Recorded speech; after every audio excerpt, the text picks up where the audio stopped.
E D ഭരിക്കുന്ന സർക്കാരിന്റെ അടിമകളാണ്, അവർക്ക് ഇഷ്ടമല്ലാത്ത രീതിയിൽ ഉപയോഗിക്കും ഇ ഡി എന്ന് പറയുന്നതിൽ എന്തെങ്കിലും വാസമുണ്ട്? ഇ ഡി ഒരു പപ്പറ്റാണ്. ഇ ഡി പൊതുവിൽ ഞാൻ ഇതുവരെ നടന്നിട്ടുള്ള കേസുകളും മറ്റു കാര്യങ്ങളൊക്കെ നോക്കിയിട്ട് ഭരണകക്ഷിയുടെ, പ്രത്യേകിച്ച് ബി ജെ പിയുടെ ഇഷ്ടാനുസരണം, ആഗ്രഹാനുസരണം പ്രവർത്തിക്കുന്ന ഒരു ഇൻസ്റ്റിറ്റ്യൂഷൻ തന്നെയായിട്ടാണ് ഞാനതിനെ കാണുന്നത്. കാരണം അങ്ങനെയാണ്. എന്നാൽ അതിനകത്ത് കുറേ ജെന്യൂൻ കേസുകൾ ഉണ്ടാകാം. പക്ഷേ ബേസിക്കലി അവരുടെ കയ്യിലാണെന്ന് ചോദിച്ചാൽ അവരുടെ കയ്യിലാണ്, അത് ഉറപ്പാണ്.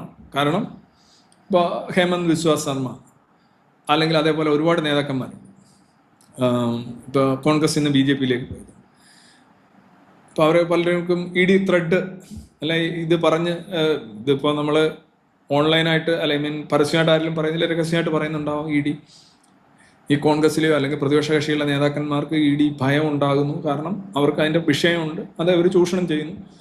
അവർ ചിലപ്പോൾ പാർട്ടി മാറ്റുന്നു, അവരെ പിടിച്ചു നിർത്തുന്നു. അതിൻ്റെ കാരണം എന്താണ്? ഈ നേതാക്കന്മാർ ദംസെൽസ് കറപ്റ്റഡ് ആണ് എന്നുള്ളതാണ്. അവർ കറപ്റ്റഡ് അല്ലെന്നായിരിക്കും. ഇപ്പോൾ കോൺഗ്രസ്സിലുള്ള ഒരു നേതാവിനെ ബി ജെ പി പോയി കഴിഞ്ഞാൽ ഇ ഡി ഭീഷണി ഒഴിവായി എന്ന് പറയും. എന്താണ് നിങ്ങൾ അന്ന് ഇയാൾ കള്ളനാണെന്നല്ലേ പറഞ്ഞിരുന്നത്? ചോദ്യം ഇതാണ്, അന്ന് നിങ്ങൾ ഇയാൾ ആരാണ്, കള്ളനാണെന്നാണ് പറഞ്ഞത്, അല്ലെന്നാണ് പറഞ്ഞിരുന്നത്. അത് നോക്കുമ്പോൾ രണ്ടും സത്യമായിട്ടൊരു പ്രതിബദ്ധത രണ്ടു കൂട്ടർക്കും ഇല്ല. പിന്നെ മറ്റൊന്ന്, ഇല്ലാത്ത കേസുകൾ ഉണ്ടാക്കുന്നു എന്നുള്ളതാണ്. അങ്ങനെ ഉണ്ടാക്കുന്നുണ്ടെങ്കിൽ അത് തീർച്ചയായിട്ടും വെളിച്ചത്ത് കൊണ്ടുവരേണ്ടതാണ്. ഒരു സെംബ്ലൻസ്, ഒരു സാധ്യതയുള്ള കേസുകളിലാണ് ശരിക്കും ഇത് മുന്നോട്ട് പോകുന്നത്. പിന്നെ തെളിവില്ല അല്ലെങ്കിൽ ഇതില്ല എന്നുണ്ടെങ്കിൽ കോടതി അതിനെ തള്ളും. അങ്ങനെ വരുന്ന കേസുകളിൽ അങ്ങനെയും വരുന്നുണ്ട്. പിന്നെ ബി ജെ പി ഉപയോഗിക്കുന്നുണ്ടെന്ന് വെച്ചാൽ തീർച്ചയായിട്ടും ഉപയോഗിക്കുന്നുണ്ട്. അതിനകത്ത് എന്താ സംശയം? അതൊരു സംശയിക്കേണ്ട കാര്യം. ഇപ്പോൾ ബി ജെ പിയുടെ സ്ഥാനത്ത് കോൺഗ്രസ് വന്നാലോ CPM വന്നാലോ ജനതാദൾ വന്നാലോ അവരും ഇത് തന്നെ ചെയ്യും.